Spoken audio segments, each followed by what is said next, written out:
You know how the athletes who, make it big, like you'll see at the Super Bowl, in the Olympics, they, they'll be like asked how did you make it here?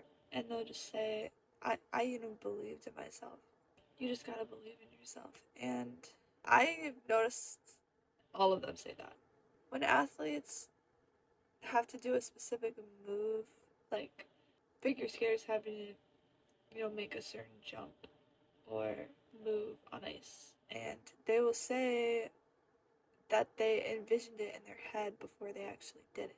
Like they would go over it in their head and they would like imagine, the steps they would take. Like I don't skate, so I am not able to explain this very well, but the steps like they will take to perform the jump and to land it successfully, and they will literally envision it in their mind before they do it, and then they will then do it. I'm not saying they're gonna get it down like that, but that is how they do it. Same thing with making it to the Olympics, making it to the Super Bowl. Like they imagine themselves making it there. They imagine themselves. They believed in themselves. I recently watched this guy climb a ginormous building, like a skyscraper building. It was in Taiwan. He climbed the like one of the tallest buildings, if not the tallest building in Taiwan, and he quite literally started at the very bottom. He had no equipment on, he wasn't attached to the building at all, and he climbed it with nothing but like his hand, like climbed it on the outside of the building, like Hong Kong. Hong Kong. Yeah, Hong Kong. And all he had was his body, no like harness, no nothing, and he had some flour on his hands. He was putting it on his hands to like make it his hands like not slip when he was climbing the building, but that was all he had, just the flour and himself to climb an entire like skyscraper building. I believe that he said that he had never climbed that building before. He was like a rock climber, but he never climbed that building before. And how he, did it was beforehand he would imagine himself climbing the building, and like how he would go over the certain like parts of the building where it stuck out, and where there was like different uh structures like on the outside of the building that were like difficult to get around, and he envisioned how he would get around it. And to my knowledge, what I remember him saying was that he'd never actually climbed it before. He just how he did it was by envisioning himself doing it beforehand. And I watched the whole like hour, 2 hours of him climbing this building. I was like sat. I could not look away, even though it was terrifying. It was terrifying to watch, but I could not look away. They filmed it like live, and he made it to the top. By the way, he did that by envisioning how he was gonna do that, and he believed in himself. He said he wanted to climb a building one day. He made it happen. You know. So basically, all of these things, all of these people, athletes, they're saying, if you want to make it, believe in yourself. The people who make it believe in themselves. The people who accomplish what they want to accomplish, they believed in themselves. And it may sound like, I feel like people think it sounds childish to believe in yourself. It sounds unattainable. People think that it's certain things are unrealistic. But a guy wanted to climb a skyscraper building, and he did it because he believed in himself, and he wanted to make that happen, and he made it happen. And it wasn't like he did not take breaks either. He did not stop. If he can do that, you can. If he can do that, then you can also get what you want. And whether that is so cutie. You can also get what you want. And I'm sure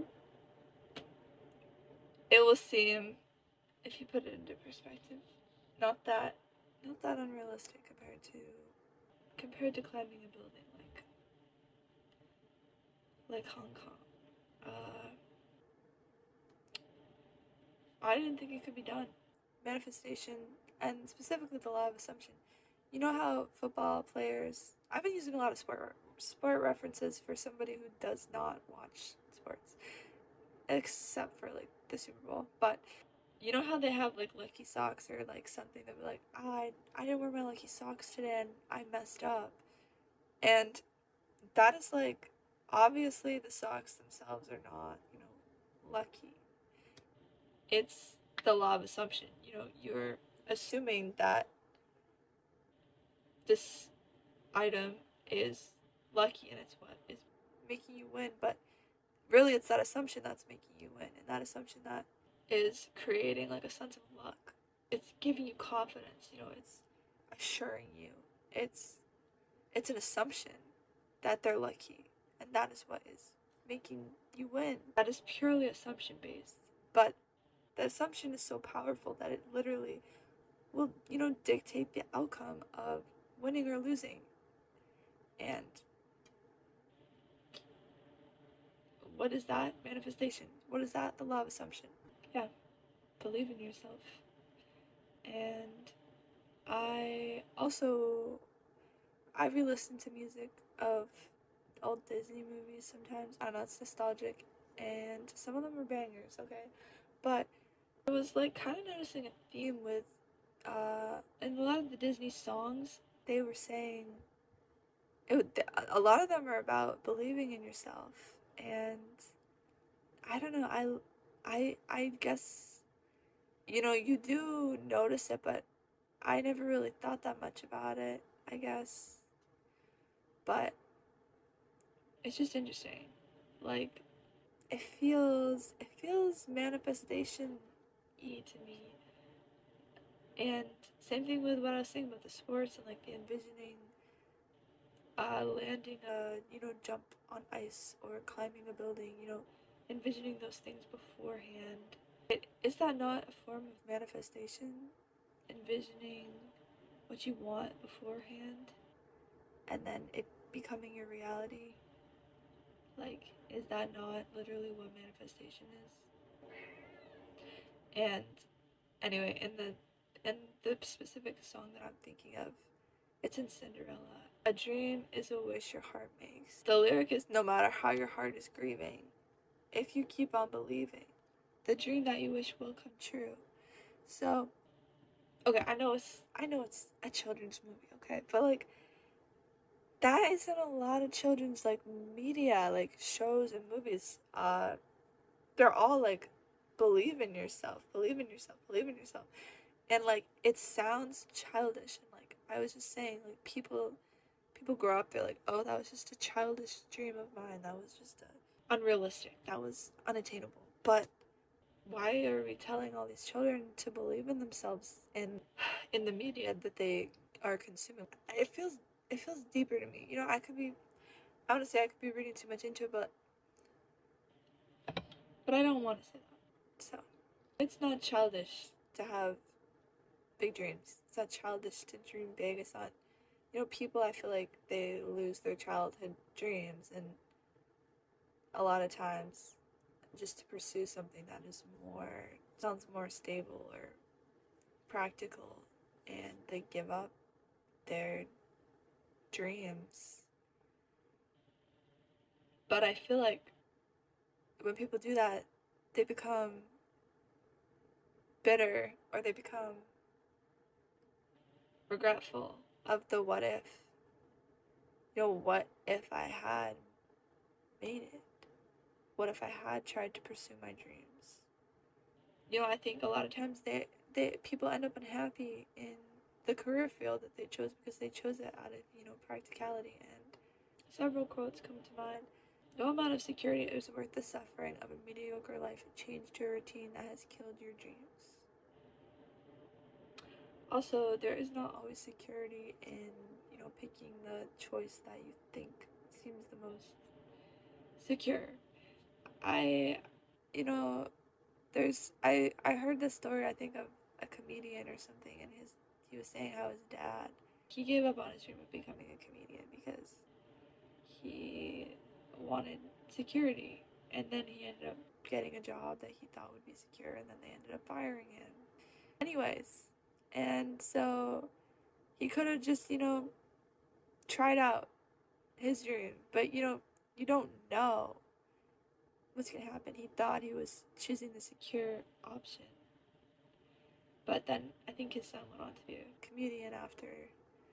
But another quote comes to mind: "Doubt kills more dreams than failure ever will." So, in regard to being afraid of what other people think, that is difficult, and I still actively have to remind myself to not care what other people think. It gets easier, but there is always like that kind of anxiety. But at the same time, it's like I will always put it into perspective by saying, where are we all going to be 100 years from now? So, what will it matter then? Will you regret living your life in to appease others, or will you regret living your life, for yourself? Life, to a certain degree, is suffering, and so you have to decide like what is worth the degree of suffering that's you're inevitably probably going to feel no matter what you choose. What is worth it to you? Like, what is worth that suffering to you? And I heard somebody talking about how creating art is suffering, and people don't want to create art these days. Like, they just want to use AI generated and AI to create art for them. They don't want to like learn it themselves. They don't want to create it themselves. Not everyone, but a lot of people who use AI art is suffering to a certain degree. It's like, to get good at it, you do have to a certain degree, suffer, for sure. Like, the hours, that I feel like I've spent doing art that I wasn't happy with the result, or that took so long, like so many hours going into it. It used to take forever for me to finish any art piece. And I've noticed recently that it doesn't take as long as it used to, and that is simply because of, the dedication that I've had for it. So yeah, to a certain degree, you have to suffer for even something that you love. In a relationship, to a certain degree, you have to suffer. If you enjoy writing, to a certain degree, that is suffering. Maybe you're writing about something you don't want to be writing about, but you want to do it to share something, that you feel is valuable. Maybe you want to follow your dreams. There's probably going to be some degree of, suffering in that, of working really hard. But it just reminded me of that. But at the same time, it's also more rewarding. I wanted to touch more on my last video a little bit. I know there's like scientific explanations for, things like the examples I was giving. A fox's coat changing color in the winter, to blend in. And I was saying how like that doesn't feel coincidental to me, like things like that, and it feels like, well, if you watch the video, it feels like something greater. And like, yeah, I know there's scientific explanations for things like that, but I saw a quote, and it was, just because you know how something works doesn't mean it's not magic. just because you know how something works, like just because it has a scientific explanation, doesn't mean there's not a, greater reason beyond like a scientific explanation that humans discovered. That's just a discovery that humans made to make sense of how things work, but the fact that things work that way to begin with, I mean, it's like magic. It's like, yeah, I don't know. I was also thinking of some more to add on to what I was saying about if this is all just a coincidence. Which, if this is all just a coincidence, why are there so many bizarre like phenomena that are part of life, like dreaming and like deja vu? When you stop seeking out information, when you stop opening your mind to different possibilities and to things that seem like unfamiliar concepts to you, I feel like our initial response is to reject unfamiliar concepts, uh, especially ones that are Cerberus, especially ones that are maybe uncomfortable or like so seemingly out of reach. When you stop seeking new information and looking for new information,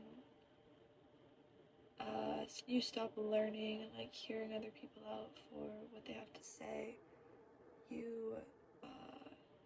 And you kind of just think that you'll think that you know everything because all you know is what you know. It's like when you're younger, like you're still a child and you think that you know everything and you think that you have the world figured out, and it's because that is all you know. Therefore, that is everything because that is all you know. So like to you that is everything. But in actuality, obviously it isn't, but to you it is. And I think everybody, as a child or a young adult, they feel like they go through a phase where they feel like they know everything and they have the world all figured. They have it all figured out. And you get older and you realize that that's not the case. And I have quoted this before. You realize the more I know, I don't know. It's good to remember that we know so little and to keep an open mind. Also, I think a lot of people are deterred because of religious trauma. I just let my cat out of my room because he's scratching at my door, and now he's scratching at my door to come in once I let him out. Get in here. What do you want? What do you want from me? What do you want from me? Okay. Are they because of that? Because of religious trauma? I think that like if you're interested in those things, but I don't know, you feel like it's been ruined for you, I think a good way to look at it is that to separate like God or spirituality from organized religion. And also, you should never push your beliefs onto somebody because that is just not right, obviously. I would never want to try to make somebody have like my beliefs that I have. I just want to talk about them, and if people resonate with them, then that's great, and if they don't, then that's fine. And people are entitled to their beliefs.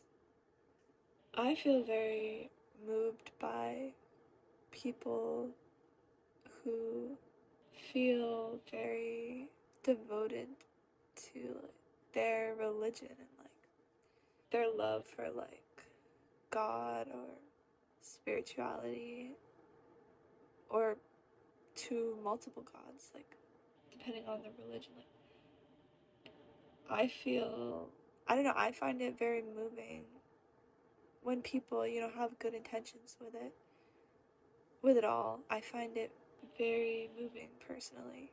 And like hearing people talk about how much they like love God, or just talking about, I don't know. And I find different religions and different beliefs and spirituality and all of that, I find it very interesting. And I don't have a particular, I don't know. I just find it all so interesting. Like, I kind of just keep an open mind about it all. And yeah, that's how I feel